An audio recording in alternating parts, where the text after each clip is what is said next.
دنیا میں بہت سے لوگ ایسے ہیں جو اپنی بری زندگی کے، برے معاملات کے، مشکل زندگی کے مشکل معاملات کے ذمہ دار خود ہیں۔ کوئی بندہ نہیں ہے، کوئی تیسرا بندہ نہیں ہے، کوئی دوسرا بندہ نہیں ہے۔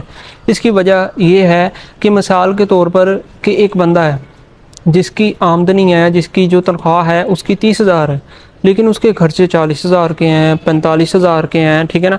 اب وہ بندہ لوگوں کے سامنے رو رہا ہے، شکوے کر رہا ہے، یار میری تنخواہ کم ہے، میری ضرورتیں زیادہ ہیں، میرے خرچے پورے نہیں ہو رہے، میں بڑے پریشان ہوں، کیا کروں، ٹھیک ہے۔ وہ لوگوں کے ساتھ شیئر کر رہا ہے یہ بات، ٹھیک ہے۔ لیکن اب آپ یہاں پر یہ سوچیں کہ لوگ اس کی بات سن کر کیا اسے پیسے دے دیں گے؟ کیا اسے یہ بتائیں گے کہ یا تو ایسا کر تیری زندگی بدل جائے گی، تیرے مطلب کہ یہ جو مشکلیں ہیں یہ دور ہو جائیں گی؟ کوئی بندہ نہیں بتائے گا۔ ہاں سن کر ہر بندہ یہ کہے گا، ہاں یار کوئی بات نہیں، تیرے معاملات ٹھیک ہو جائیں گے، تو اللہ سے دعا کرتا رہے، ٹھیک ہے نا۔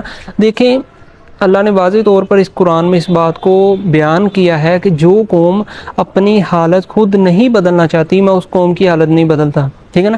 اس بات کو اچھے انداز سے، اچھے طریقے سے سمجھنا ہو تو اس بات کو سمجھ لیجئے کہ اللہ اس بندے کے حالات نہیں بدلتا جو بندہ اپنے حالات نہیں بدلنا چاہتا۔ اب یہاں پر کچھ لوگوں کا مائنڈ سیٹ ہوتا ہے، یار قسمت میں ہوا، مقدر میں ہوا، اللہ نے لکھا ہوا تو بدل جائیں گے۔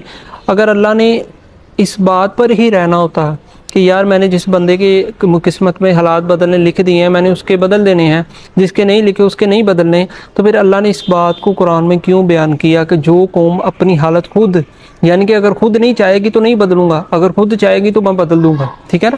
اللہ بھی اس بندے کے ساتھ ہوتا ہے جو بندہ اپنے حالات بدلنے کے لیے تیار ہوتا ہے، کوشش کرتا ہے، ٹھیک ہے نا۔ اللہ اس بندے کے ساتھ نہیں ہوتا، اس بندے کا مددگار نہیں ہوتا جو بندہ اپنے حالات خود نہیں بدلنا چاہتا، ٹھیک ہے۔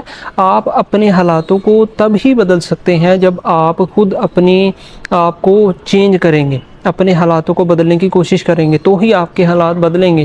اگر آپ خود نہیں بدلنا چاہیں گے اور جو ہے نا اس بات کو، اس الزامات دوسروں پر ڈالتے رہیں گے کہ یار اس کی وجہ سے میرے حالات نہیں بدل رہے، اس کی وجہ سے میری زندگی نہیں بدل رہی، تو پھر یہ اس بات کو سمجھ لیجئے کہ اللہ بھی آپ کے حالات نہیں بدلے گا۔